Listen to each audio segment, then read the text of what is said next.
น้ำนางเท่าสะเก้าดำหัวผู้เฒ่าผู้แก่ผู้พ่อแม่ของเฮาตำนานอิจฉาหลายๆท่านที่เพิ่นยังมีพ่อแม่ยังอยู่ตำนานนั้นลาลาไปหมดละตายไปหมดละถึงแกกำไปหมดละเพราะว่าพ่อแม่พี่น้องเหลือตัวคนเดียวทุกวันอันก็ญาติโยมทั้งหลายเป็นวัฒนธรรมประเพณีวัฒนธรรมที่ดีงามของเจ้าบ้านของเฮาของเจ้าเหนือเฮานั่นคือการพิธีรดน้ำดำหัวตั้งแต่ก็ทำญาติโยมทั้งหลายเมื่อวันพญาวันเกินไปบนวัดฟังเทศฟังยังจะเดินพุทธมนต์หลังจากนั้นเสร็จเรียบร้อยก็มีการคารวะดำหัวตำรกูโคสิปริยัติยาพรพร้อมคณะสัตยามีน้ำขมิ้นส้มปล่อยมีดวงพวงมาลัยมีดอกไม้ต่างๆคารวะดำหัวเป็นแบบนี้ทุกปีไม่ว่าจะเป็นเข้าพรรษาออกพรรษาทำกันทุกปีก็เปรียบเสมือนพ่อเหมือนแม่มีให้ดีทีห่างอย่างปรึกษาหารือขอความคิดเห็นแม้กระทั่งชะตมจะตั้งก็มีก็ขอมันได้นี่คือท่านพระครูเจ้าวาดนั่นคือพระองค์แรกของเราอย่างที่บอกพ่อกับแม่ครูคนแรกที่สั่งสอนเขาก็คือพ่อกับแม่ของเขาเป็นแบบนั้นจริงๆญาติโยมทั้งหลายบ่ไม่ไผสอนเขาดีต่อกับพ่อกับแม่ของเขาสอนเขาตั้งแต่เล็กแต่น้อย หลายวันที่ผ่านมาดูข่าวกันญาติโยมก็จะหันได้ข่าวแรกน้องอายุ14 ปีแม่หญิงมีแฟนวางแผนให้แฟนมาฆ่าแม่ตัวเก่าวางแผนให้แม่มาฆ่าแม่ตัวเก่าทุกคนตราหน้าด่าเปิ้ลมาเปิ้ลนี่เป็นคนผิดแบบนั้นแบบนี้ญาติโยมต่างหลายตมาคิดคำอย่างหนึ่งคิดว่าเป็นที่น่าอินดูละอ่อนคนละอ่อน2 คนเนี่ยถึงไม่ยิงประจายก็อายุ14ไม่ยิงก็อายุ14ต่างศึกษาเราเรียนกันอยู่ทำไมถึงเป็นแบบนั้นนึกถึงสังคมญาติโยมทั้งหลายตมาบอกตะเกียบว่าธรรมะไม่กลับมาโลกาจะวินาศครอบครัวของเราครอบครัวของเปิ้ลสังคมของเปิ้ลเป็นแบบไหนก็มีใครรู้หาว่าแม่เปิ้ลกีดกันอ้ายเปิ้ลกีดกันบ่ฮึฮักกันน้องกึดกดสักหน่อยญาติโยมทั้งหลายน้องอ่อน2 คนนี้ถ้าฮักกันแปลงกันอยู่ด้วยกันมีลูกก็ยังไม่มีปัญญาเลี้ยงแต่หรอกที่สุดต้องเอามีลูกต้องเอามาให้พ่อให้แม่เลี้ยงเงียนกับเงียนมาจบถ้าเป็นแบบนั้นญาติโยมต่างหลายเฮ้ยขนาดระดับด็อกเตอร์ที่เพิ่นแต่งงานกันแล้วยังมีปัญญาเลี้ยงลูกเลยยังมีปัญญาเลี้ยงลูกเลยทำไมจะมาอู้อย่างนั้นก็มาให้พ่อให้แม่เลี้ยงถ่ายพอจ้างคนใจมาเลี้ยงดูครับเพราะอย่างเพราะด็อกเตอร์ต่างๆ ต่างทำมาหากินเหมือนกันทั่วโลกปากกัดดินที่แล้วย้อนรอยถอยความนะญาติโยมทั้งหลายพ่อแม่เฮาบางคนบ่จบป .4 หรอกบางคนบ่จบป .2 หรอกบางคนนี่บ่ได้เรียนหนังสือหรอกสามารถส่งลูกเรียนได้จนถึงจบด็อกเตอร์จบถึงปริญญาบางคนไปดูถูกพ่อแม่ไม่มีความรู้ความอ่านอย่างนี้แต่สามารถส่งเราเรียนได้แต่เราไม่สามารถจะปิกมาเลี้ยงพ่อเลี้ยงแม่ได้ก็ไม่สามารถจะเลี้ยง บ่สามารถจะเลี้ยงลูกเต้าเข้าบ้านของตัวเก่าได้ ก็มีบ่น้อยเลยล่ะญาติโยมทั้งหลาย มีบ่น้อยในบ้านในเมืองของเฮานักญาติโยมน้องก็เด้อพ่อแม่แค่นั้นนี่เปิ้นคอยสั่งคอยสอนเฮาตั้งแต่การเตียวการกินการเตียวการอู้หยังต่างๆลูกก้าวแรกเปิ้นก็ดีอกดีใจรางวัลละได้รางวัลละอู้กำแรกนะเตียวก้าวแรกก็ได้รางวัลละกว่าตั้งแต่เกิดกว่าจะเรียนจบปริญญาญาติโยมน้องก็เด้อว่าพ่อแม่เฮาเสี่ยงเข้าไปเท่าใดเพราะฉะนั้นพระพุทธเจ้าบอกนิมิตตังสาธุรูปานังกตัญญูกตวิธิตาเป็นเครื่องหมายของคนดีญาติโยมทั้งหลายตอนมานั่งอู้ทุกเมื่อเช้าวันหลายปีที่ดักเท่าที่ผ่านมาเพราะอย่างเราสำนึกในบุญคุณของบาอาจารย์สำนึกบุญคุณเนี่ยของศรัทธาญาติโยมทั้งหลายที่ส่งเข้าป่าอาหารมามีเข้าป่าอาหารกินมีที่อยู่ที่อาศัยถ้าคิดเป็นเข้าแล้วหลายร้อยกระสอบ36 ปีสอนธรรมาภาพแผ่มปลายปอญาติโยมน้องก็เด้อว่าหมอคนแรกที่รักษาไข้เฮานั่นคือพ่อคือแม่อย่างอู้ดึกจะสังคมในครอบครัวของน้อง2 คนดึกจะขาดอันอย่างในหลายอย่างขาดอันอย่างในหลายอย่างบางคนไปโตดว่าโตดดินอย่างบักกี้วันที่ผ่านมาถ้าจำมาผิดอันอย่างก่อนเนี่ยโอ้ลืมไปละน้องก็เดอะ6 อย่างเนี่ยแต่พ่อแม่น่ะแม่ครัวหรอกแม่ครัวคนแรกที่ทำอาหารให้เขากินนั่นก็คือพ่อกับแม่ของเขาจะกินอะไรยังไม่ต้องไปสนใจหรอกถึงเวลาเพื่อกระสอบไปของเขาหรอกไปแอวมาไปเรียนโรงเรียนมาปิ๊กมาถึงก็ได้กินละปิ๊กมาถึงก็กินละสุดท้ายข้อที่ 6เป็นนายธนาคารของแรกที่จ่ายเงินเขาคือพ่อคือแม่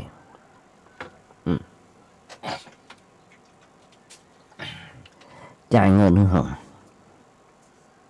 ไปกินไปว่าส่งหับเงียนกะทงกะเติมอย่างต่างๆลูกบางคนญาติโยมทั้งหลายมาอยู่ถ้อยฟังกรรมเอาเงินเอาทองที่พ่อแม่ส่งมาเอาไปใช้ไปจ่ายไปกินไปเล่นเนี่ยขอให้ไม่ธนาคารเนี่ยญาติโยมทั้งหลายที่บอกประเดี๋ยวเนี่ยพ่อกับแม่เนี่ยเปรียบเสมือน ATM เปรียบเสมือน ATM ลองไปขอเบิ้ลบ่ฮื้อเบิ้ลเด้อบ่ฮื้อเด้อให้อยู่ในห้องตึบตีนอยู่ต้มในห้องก็เดี๋ยวธนาคารออกมาแล้วโลแล้วสร้อยคออยู่ยังคอ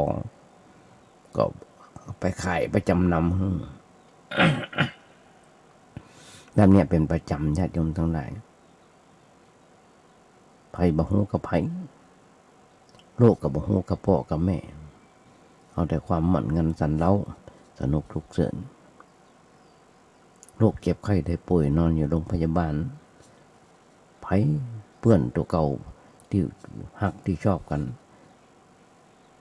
แทบไปเยี่ยมไอ้แฟนนั่นไปเยี่ยมไปพอว่ายังเหลือเท่าเก่าก็แข้งหักขาห้านก็หน้าตายังงามอย่างเก่าก็ไปเยี่ยมแค่นั้นพ่อแม่นั้นเฝ้าเป็นเวเหเวหนตั้งแต่วันแรกที่หูข่าว จนถึงมันออกโรงพยาบาลนะจนหายพ่อแม่ทั้งนั้นที่เป็นทุกข์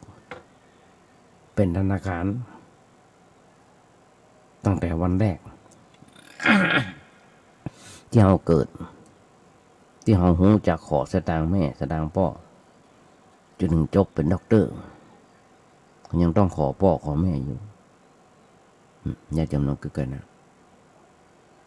ในทำนองเดียวกันญาติโยมทั้งหลายหากชีวิตนี้บ่เหลือใครเลยนะ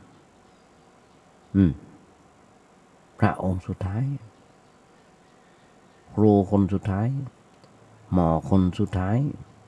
คนใจคนสุดท้ายแม่ครัวคนสุดท้ายธนาคารคนสุดท้ายที่จะอยู่กับเราก็คือพ่อกับแม่เพราะฉะนั้นญาติโยมหุ้นส่วนธรรมทั้งหลายนิมิตตังสาธุดุมปนังกตัญญูกตเวทิติเป็นเครื่องหมายของคนดีญาติโยมลองคิดก่อนนะย้ำอย่างหนึ่ง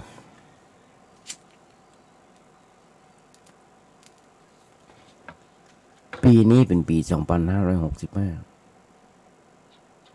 ญาติโยมลองคิดก่อนนะวันเวลามันผ่านมาปีไว้เว้ยญาติโยมทั้งหลายความจริงเวลาที่แท้มันคือวินาทีเดียววินาทีเดียวนั่นแหละที่สำคัญที่สุด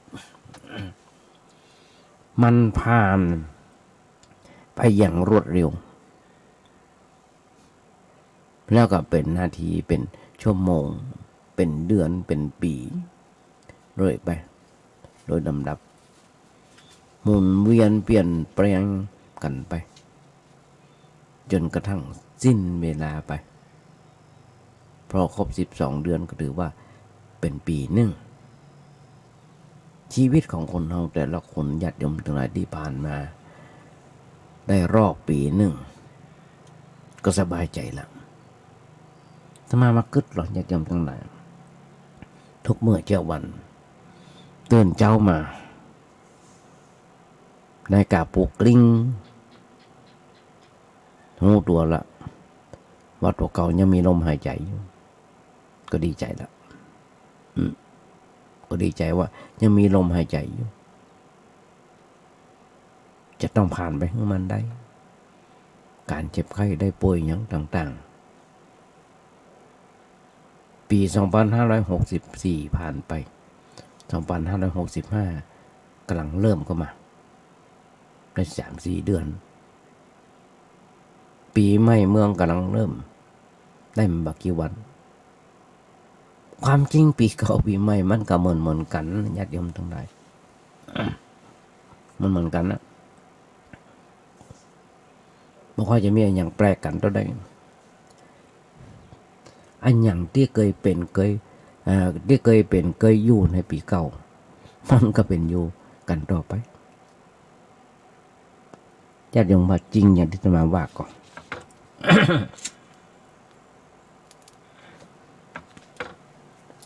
อย่างเช่นโรคภัยไข้เจ็บโรคภัยไข้เจ็บมันก็มีอยู่อย่างนั้นแต่มาก็เป็นความดันเป็นความดันเป็นเส้นเลือดในสมองตีบก็ต้องรักษากันต่อไปหลายๆคนเป็นเบาหวานเป็นอย่างต่างๆมะเร็งมันก็ติดตัวเขาต่อไปอันอย่างต่างๆของปีเก่ามันก็ยังอยู่ความตกในทางใจของปีเก่าก็ยังยกยอดมาปีใหม่ต่อไปต้นหอมว่ายกยอดบัญชีความทุกข์มาใส่เข้ามาในปีใหม่ต่อไปหูจักจบหูจักสิ้นอันนี้เป็นเรื่องธรรมดาของชีวิตเพราะว่าชีวิตของมันก็ต้องมีเป็นอย่างนั้นมีได้มีเสียมีสุขมีทุกข์มีความสบายใจบ่สบายใจในทางธรรมะบนว่าโรคกระทำแปลว่า ทำสำหรับเจ้าโลกครูบาอาจารย์พุทธเจ้าปนแบ่งไว้เป็นสองฝ่ายฝ่ายที่ชอบใจอย่างหนึ่งฝ่ายที่ไม่ชอบใจก็อย่างหนึ่ง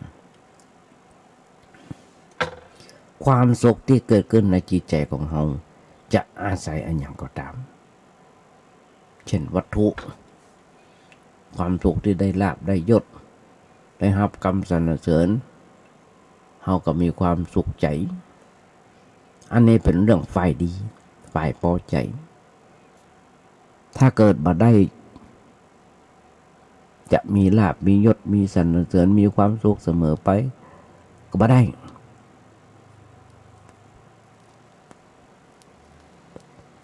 หลายสิ่งหลายอย่างมันเปลี่ยนแปลงเรื่องที่สำคัญที่สุดสำคัญมากผมบอกมันมีอันอย่างคงที่ถาวรอันอย่างทั้งหมดที่มีอยู่ในโลกนี้มันเปลี่ยนแปลงอยู่ทั้งนั้นน่ะเปลี่ยนอยู่ตลอดเวลามีลาภแล้วก็อาจเปลี่ยนแปลงไปเป็นมีลาภ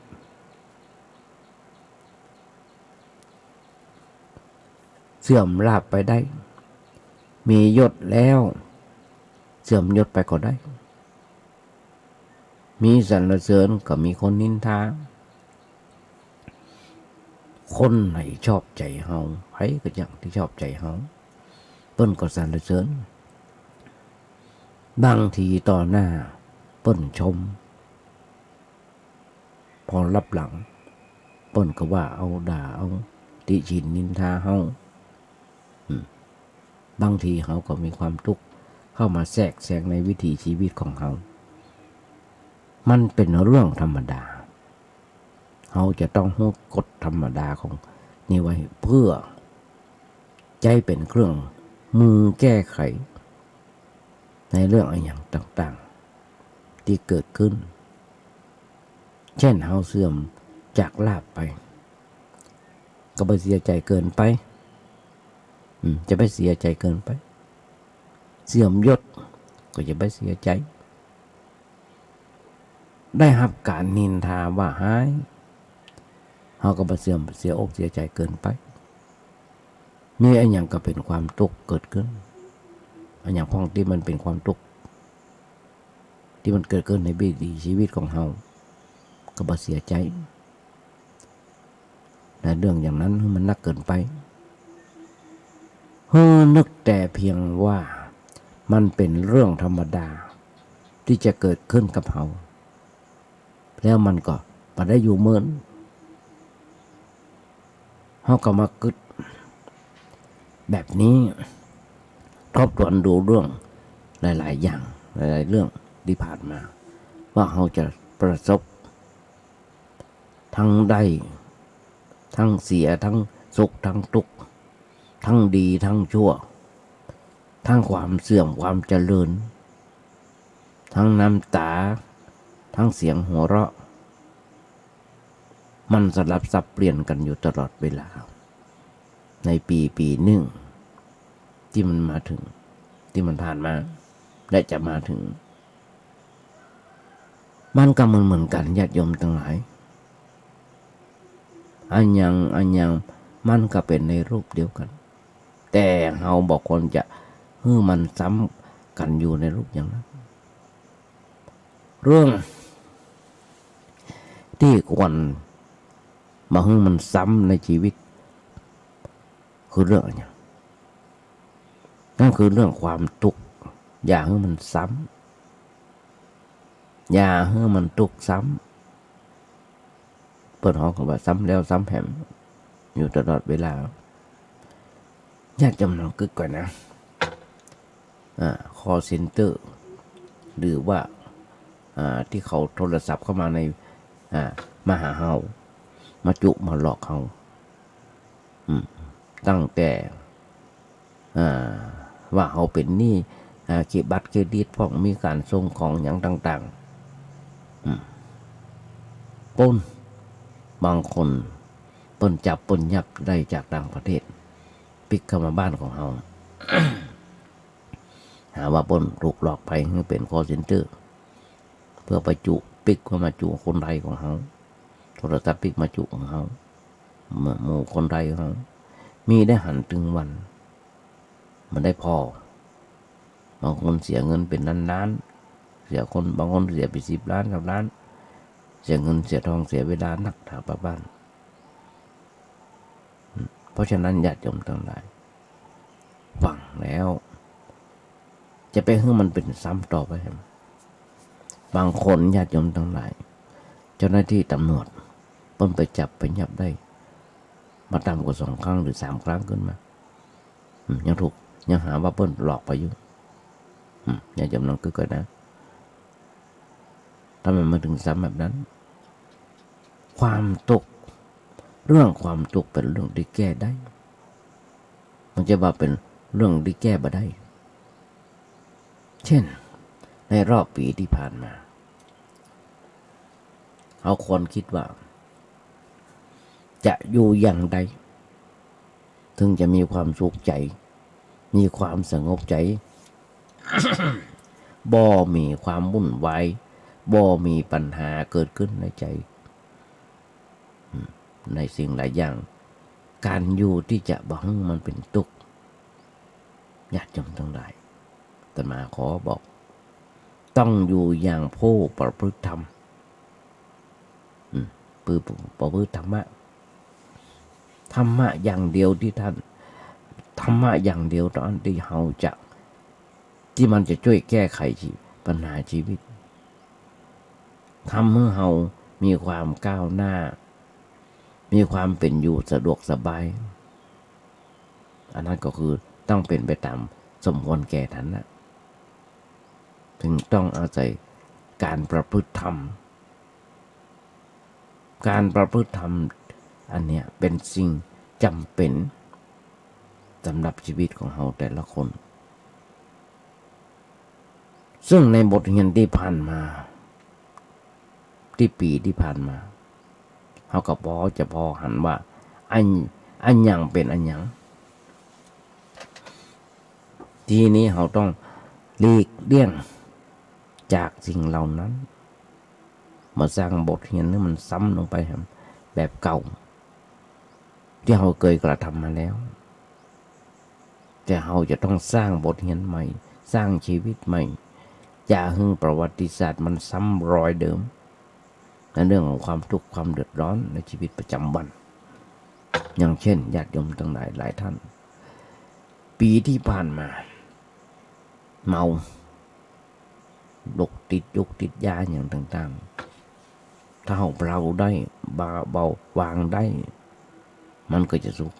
วานบันใจที่นี้ความทุกข์ความเดือดร้อนเนี่ยมันเกิดขึ้นมันเกิดเพราะอะไรยังญาติโยมก็จะต้องศึกษาโง่ก่อนว่าทุกข์ที่มันเกิดขึ้นที่ไหนได้คำเดียวตามหลักธรรมะได้ว่าเกิดที่ความคิดของเฮานั่นเองนั่นคือเกิดในใจของเฮาความสุขก็บ่ได้มาจากไหนแต่เกิดขึ้นที่ใจของเฮาล้วนๆความสงบก็บ่ได้อยู่ที่ไหนก็อยู่ที่ใจของเฮาอันอย่างที่มีอยู่เกิดขึ้นนั้นมันเกิดขึ้นในใจของเฮาทั้งนั้นบ่ได้เกิดจากที่อื่นไหนแล้วหำอย่างนึงอันอย่างที่เกิดขึ้นในวิถีชีวิตของเฮานั้นเฮาอย่านึกว่าอันอย่างจะมาช่วยดลบันดาลของเราได้เฮาเป็นอย่างนั้นเป็นอย่างนี้เป็นความเชื่อที่ถูกต้องหลายคนเราญาติโยมทั้งหลายดันด้นขึ้นห้อยขึ้นเขาลงห้อยขับรถขับรางไปกันต่างๆมาว่าจังหวัดนั้นจังว่าจังหวัดนี้ไปไหว้พระธาตุนั่นไปไหว้อันนั้นอันนี้พญานาคก็อย่างก็ต่างๆที่เปิ้นว่าศักดิ์สิทธิ์อย่างต่างๆพอขอไปบนบานขอความเปิ้นบันดาล จกบันดาลลาภเฮาเป็นไปบ่ได้ญาติโยมทั้งหลายตัวเฮาเองจะต้องเป็นผู้บันดาลญาติโยมทั้งหลายเฮ้ยตัวเฮาเองนั่นแหละจะโดนบันดาลให้เฮาแก่เฮาได้อันนี้หลักพุทธศาสนาอย่างจริงแท้จริงคือสอนว่าอันยังเกิดขึ้นก็ด้วยการกระทำของเฮาเองเฮาต้องการอันยังเฮาก็ต้องทำให้มันเกิดขึ้นโดยใจเกิดขึ้นความคิดด้วยการกระทำเพื่อมันเกิดสิ่งนั้น อยากมีเงินมีทองก็ต้องทำมาหากินก็ต้องทำงานพอมาทำงานมันก็มีเงินมีทองมันจะมานั่งเล่นการพนันประเด็นยากญาติโยมทั้งหลายแม้กระทั่งอยู่เล่นในโทรศัพท์อยู่ที่บ้านที่ก็ได้เล่นได้แล้วเพราะว่าจะเป็นเล่นหวยเล่นแชร์เล่นอย่างต่างๆเฉพาะหวยมีเกือบจะทุกวันก็เดียวหวยลาวหวยฮานอยหวยอย่างสะปะมีเฮาเล่นสิ่งชั่วเนี่ยไผต้องการมองนั่นคือความทุกข์เนี่ยไผต้องการมองเราญาติโยมทั้งหลายแล้วไผเคยอธิษฐานให้มีความทุกข์พ้องสาธุขอมีความทุกข์ด้วยไผไม่เคยพ้องมันมีเลยทั้งที่เขาบ่เคยอธิษฐานบ่เคยอธิษฐานความทุกข์กับมันก็เกิดขึ้นเพราะอย่างเพราะว่าเขาไปทำให้มันเกิดความทุกข์ไปหาเรื่องตกไปหาเรื่องรุ่มใจเขาก็มีความทุกข์มีความกลุ้มใจมีความเดือดร้อนห้อนใจหลายสิ่งหลายอย่างมันอยู่ที่เขาทำแม้สิ่งนั้นเขาบ่ต้องการแต่ถ้าเราทำเหตุผลมันก็ต้องเกิดขึ้นเพราะเหตุกับผลเพราะเหตุกับผลมีความสัมพันธ์กันเหตุที่เกิดสุขเราได้สุขเหตุที่เกิดความทุกข์เราได้ทุกข์เหตุยากจนเราก็ยากจนเหตุถึงมั่งมีเราก็ได้รับความมั่งมีเหตุถึงเราเกลียดเราเกลียดเราก็ได้รับความเกลียดได้รับความเกลียดความชังจากคนอื่นมันอยู่ที่เหตุทั้งนั้นญาติโยมทั้งหลายอยู่ที่การกระทำของเราเองอันนี้เป็นเรื่องที่คนจะได้ถือเป็นหลักไว้ในใจว่าชีวิตของเราเนี่ยขึ้นอยู่กับการกระทำของเรามันไม่ได้ขึ้นอยู่กับอย่างอื่นไม่ได้อยู่กับการโดนบันดาลจากสิ่งศักดิ์สิทธิ์อย่างต่างๆเพราะฉะนั้นญาติโยมทั้งหลายอย่างน้อย2,565 ต่อไปนี้ เราควรจะอยู่ด้วยน้ำใจเมตตาต่อกันเพราะนึกไว้ในใจว่าสัตว์ทั้งหลายอันเป็นเพื่อนร่วมทุกข์ร่วมเกิดแก่เจ็บตายด้วยกันทั้งหมดทั้งสิ้นช่วยกันให้ทุกข์มันน้อยลงไปน้อยลดทุกข์กับทุกๆคนเท่าที่จะช่วยได้โอกาสอำนวยให้แผ่เมตตากับไผก็ให้บำเพ็ญคุณธรรมข้อนี้เมื่อใดเราช่วยเปิ้นทำที่เราจะทำได้เราก็ช่วยเปิ้นมันก็จะสะท้อนปิกมาของเราเองมันช่วยกันทุกสิ่งทุกอย่างมันช่วยกันไปในตัวอยู่แล้วญาติโยมลองคิดก่อนนะอย่างน้อยๆยุคนี้เป็นยุคโควิดที่มันประเดประดังเข้ามาในโลกของเรา ญาติโยมต้องคือกันนะทำไมที่บอกว่ามันก็ไม่รู้มันเข้ามาในโลกของเราแต่เรานั้นมันสร้างความเดือดร้อนความเศร้าหมองให้กับหมู่เราบ่น้อยเลยล่ะญาติโยมทั้งหลายเราจะหันได้แม้กระทั่งคนที่เป็นโรคโควิดตายไอ้โรคโควิดเนี่ยเป็นโรคที่น่าเศร้าน่าเศร้าเพราะเนี่ยบ่มีไผไปงานศพแม้กระทั่งวันเผามีแต่สับเปลือกับทุกเจ้ากัน3-4 คนจะใหญ่ขนาดจะใหญ่โตโมโหร้านจะมีชื่อเสียงขนาดไหนก็จะถ้าเป็นโควิดตายแม้กระทั่งหมู่เฝ้าระวังหมู่เฝ้าระวัง6-7 ปี6-7 ปีว่ะ6-7 วันหมู่กักตัวนะ6-7 วันบางคนเอาไม่เศร้าหรอกไม่เศร้าส่งของหมู่กักตัวนะมันจะมานี่ก็มีประตูบันไดห้อยมีตะกร้าห้อยแต่ว่าบนสื่อนี้เมื่อเดือนที่แล้วลูกๆหลานๆเป็นกันเป็นโอไมครอนนะต้องกักตัวกันอย่างต่างๆต้องกินยากันต้องมีตะกร้าไว้หั่นลูกศิษย์ลูกหาหลายคนต้องเอานั้นมาส่งนี่มาส่งโดยเฉพาะมาม่าข้าวต้มมาส่งไปไหนมาได้หลายสิ่งหลายอย่างญาติโยมทั้งหลายที่ทุกสิ่งทุกอย่างมันมาหนีมีเหตุจากกรรมมาโลภโกรธหลง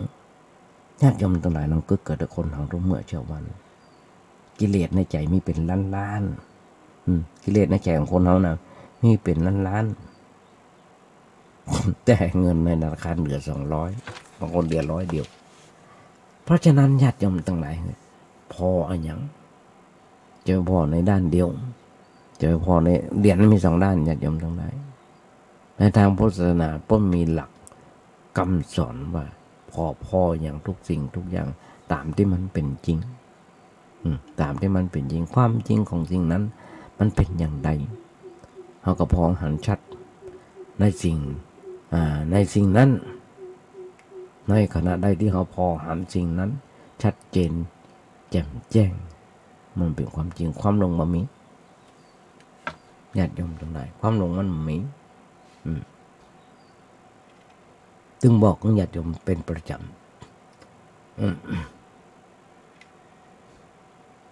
จึงบอกเป็นประจำคนเฮานั้นเพราะฉะนั้นใจเฮาที่ว่างจากความยึดถือเมื่อใจว่างจากความยึดถือเฮาก็มีความสงบใจก็อย่างที่บอกตะเกียบว่ากิเลสคนเฮาทุกๆคนมีเป็นล้านบางคนเงินในธนาคารมี200แล้วจะเอาที่ไหนไปจ่ายจะเอาที่ไหนไปซื้ออันนั้นก็ค่อยได้อันนี้ก็ค่อยได้เกิดกิเลสเกิดตัณหาขึ้นดังนั้น แต่อาหารก็คือตัณหาอย่าจมน้องก็เกิดกิเลสก็ขึ้นดังนั้นเงินในธนาคารมี200แต่กิเลสมีเป็นล้านเราจะได้มาซื้ออย่างที่บอกญาติโยมน้องคือก่อนนะใจเฮาก็ว่างจากความยึดถืออย่างที่บอกเลยครับถือกิเลสใจว่าว่างจากความยึดถือเฮามีความสงบใจเพราะฉะนั้นพระพุทธเจ้าเพิ่นสอนเฮาหัดพออย่างทุกอย่างที่ผ่านเข้ามาในวิถีชีวิตของเฮาที่ผ่านมาที่ปีที่ผ่านมาชัดหันชัดตามที่มันเป็นจริงอยู่ตลอดเวลาอันการที่เราจะพออันหยังมันหันชัดนั้นก็ต้องรักษาก็ต้องศึกษาอย่างที่บอกต้องศึกษาต้องรู้ธรรมะเพื่อเอาไปใจเป็นแว่นเป็นกระจกการส่องตัวเก่า ประกอบพิจารณาในสิ่งนั้นๆจะได้หูจะได้เข้าใจชัดเจนขึ้นอย่างน้อยๆญาติโยมทั้งหลายเขาจะไปเข้าวัดฟังธรรมพ้องอ่านหนังสือธรรมะพ้องสนทนาแลกเปลี่ยนกันพ้องความคิดความหันในด้านธรรมะการมีกับคนที่มีความรู้มีความเข้าใจพ้องต้องอู้กันญาติโยมทั้งหลายสถานีวิทยุ FM 104.5 ของวัดวิหินฟังได้ทั่วโลกบอกฟังได้ตลอด24 ชั่วโมงบ่มีโฆษณามีแต่ธรรมะล้วนๆมีถึงระดับธรรมดาระดับด็อกเตอร์ก็ฟังได้จะฟังละครผีก็ฟังได้เรื่องเล่าต่างๆมีป่อน้อยป่อนั้นมีครูบาอาจารย์ผู้รู้มานั่งอูนั่งจ่าตลอด24 ชั่วโมงญาติโยมลองคิดก่อนนะแต่ว่าในการสนทนากันนั้นอย่างที่จะมาใครอยากจะขอแนะนำสักน้อยหนึ่งคืออย่าสนทนากันด้วยความยึดติดในทิฏฐิความคิดความหันของตัวคนทำเวลาสนทนาอย่างกันมักจะโต้เถียงกันหน้าดำหน้าแดงอย่างเที่ยวหันเป็นข้าวกันเถียงกันจนมีคดีความจนขึ้นโรงขึ้นศาลจนต้องเสียค่าปรับค่าอย่างต่างๆแต่ว่านับเป็นเขาว่าเอาตัวเขาไปตัวของตัวก็เป็นตัวแห่งความยึดความติดในทิฏฐิอันอย่างบางสิ่งบางอย่างที่บอกว่าสำคัญว่าตัวนั้นถูกศาลเนี่ยมาตัดสินเนี่ยจะว่าถูกเด้อธรรมะพระพุทธเจ้ายังไม่ได้ตัดสินเดียวถ้าพระพุทธเจ้าตัดสินนั้นแสดงว่าถูกธรรมะตัดสินก่อนถึงถูกความคิดในทิฏฐิอันอย่างบางสิ่งบางอย่างสำคัญว่าตัวเองนั้นทำถูกเป็นเรื่องที่ถูกเรื่องของคนอื่นเป็นเรื่องที่ผิดอย่างที่บอกตะกี้น้าอ่อนอายุ14ที่ไปวางแผนฆ่าแม่ตัวเก่าจะไปคิดเรื่องบาลออนคนนี้ผิดไอ้ผิดได้ผิดแน่แต่ว่าพื้นเพเดียวพื้นเพสังคมของเปิ้นอยู่เป็นอย่างไร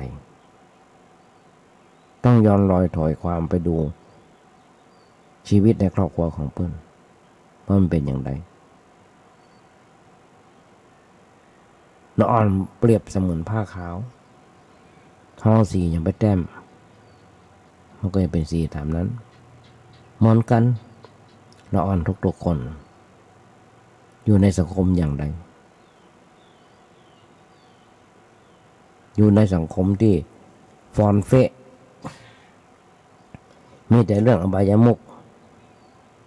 มีแต่เรื่องพ่อแม่ตีกันน้าอ่อนบางคนเนี่ยอย่างที่ญาติโยมทั้งหลายถ้าจำมาผิด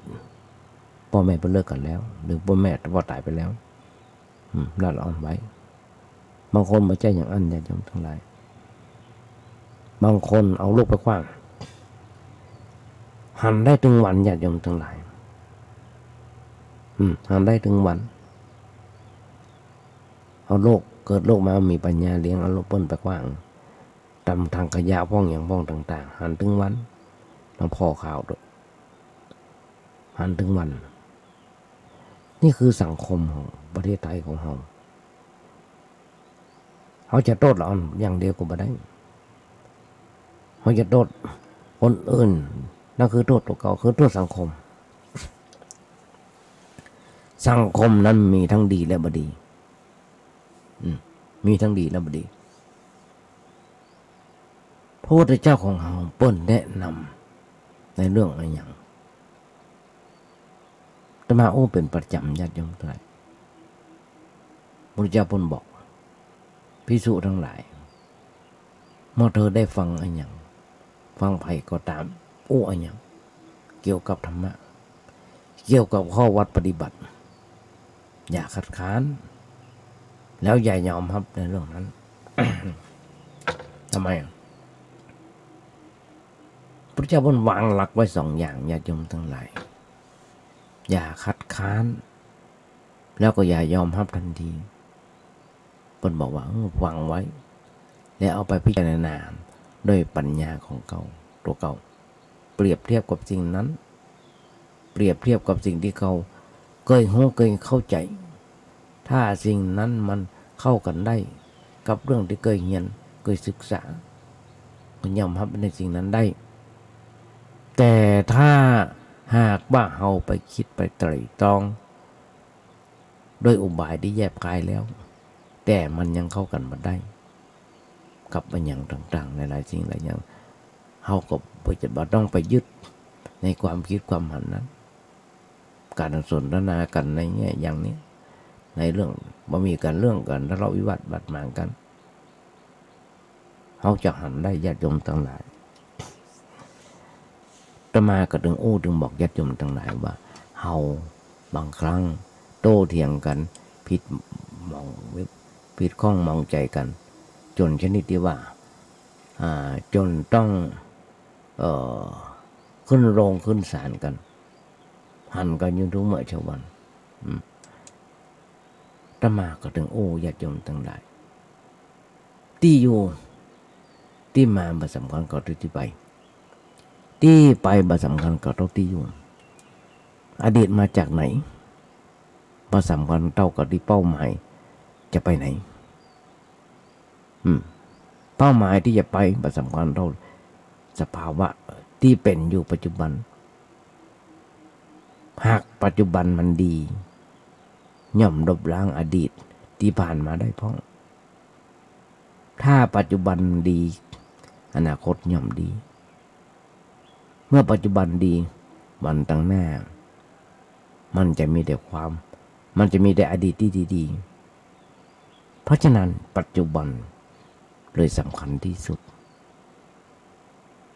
กอไก่เกรงใจเกียรตินี่เป็นคาถาอยู่ดีมีสุขญาติโยมหงจนน้ำตรงไหนนี่คือคาถาแต่มาญาติโยมฟังหลายต่อหลายครั้งทุกเมื่อเช้าวันคิดดีทำดีหลายสิ่งหลายอย่างบางคนเฮานะญาติโยมทั้งหลายทุกคนต่างปรารถนาให้เกิดสิ่งดีๆขึ้นในชีวิตเช่นได้โชคได้ลาภเกียรติยศชื่อเสียงประสบความสำเร็จการงานก้าวหน้าเป็นต้นแต่สิ่งเหล่านี้มันไม่ใช่เป็นหลักประกันแห่งความสุขที่แท้พ่อแม่ได้มาแล้วก็ยังทุกข์ได้ใช่ว่าจะมีความสุขเสมอไปเช่นถ้าได้น้อยกว่าคนอื่นก็พอใจแล้วญาติโยมลองคิดก่อนหรอจะร่ำรวยเพียงใดมันถึงจะพอใจจะร่ำรวยขนาดไหนก็ช่างไม่ใช่ว่าบาแก่บาเจ็บบาตายภัยก็ช่างจะมาบอกเป็นประจ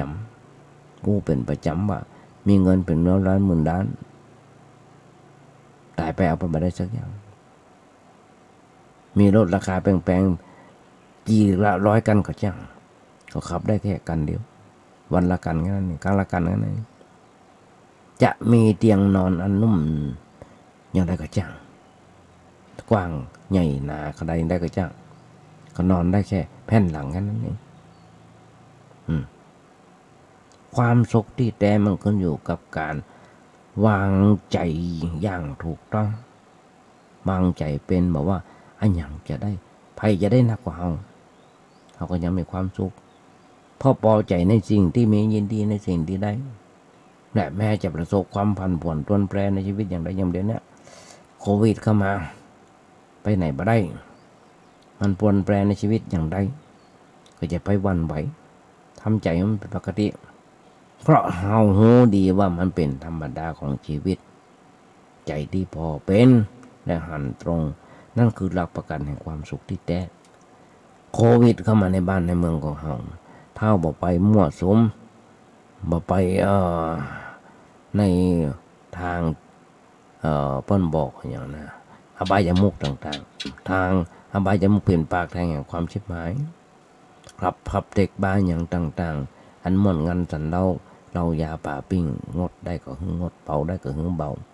จะหันได้ญาติโยมทั้งหลายหมู่นี้เป็นหมู่ที่เป็นบ่อเกิดแห่งความทุกข์ของเรามีความทุกข์แค่ชั่วคู่ชั่วยามไปกินเหล้าเมายาห้องเพลงเต้นกันวิดวัดออกมาต้องมาตรวจปะเป็นโรคโควิดเข้ามาแหมเดือดร้อนแหมละต้องโตเก่าและกับรัฐบาลไปปุ้มต้องเสียเงินเสียทอง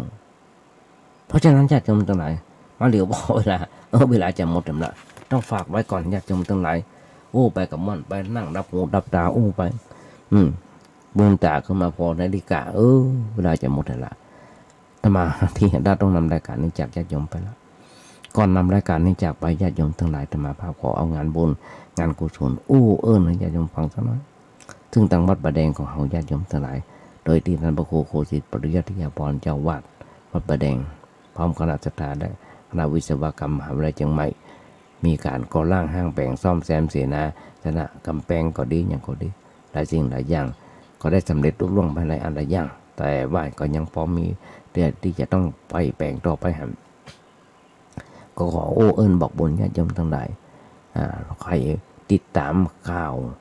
สารจากวัดประแดงบอกว่าทาง Facebook ก็ดีอย่างก็ดีแต่มาจะได้เอาลงท่านพระครูเจ้าวาดก็ลง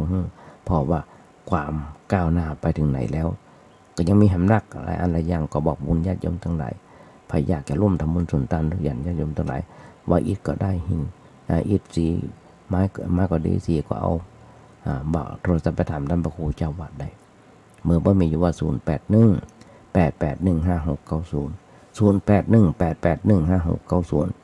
ญาติโยมทั้งหลายแต่วันนี้ได้รายการวันนี้ธรรมภาพขอนำรายการนี้จากญาติโยมไปก่อนกราบขอบพระคุณในน้ำจิตน้ำใจของท่านพระครูสมุวิศวะวรกิจโจนายสถานีที่เมตตาธรรมภาพได้มีโอกาสฝึกมีโอกาสทันในการน้อมนำคำสอนของพระสัมมาสัมพุทธเจ้ามามาจากญาติโยมทั้งหลายเพื่อเป็นการตอบแทนน้ำจิตน้ำใจที่ญาติโยมส่งเข้าป่าหันกธรรมภาพได้มีกินมีใจกันแล้วญาติโยมทั้งหลายวันนี้อาจจะเป็นวันครบรอบวันเกิดของพระ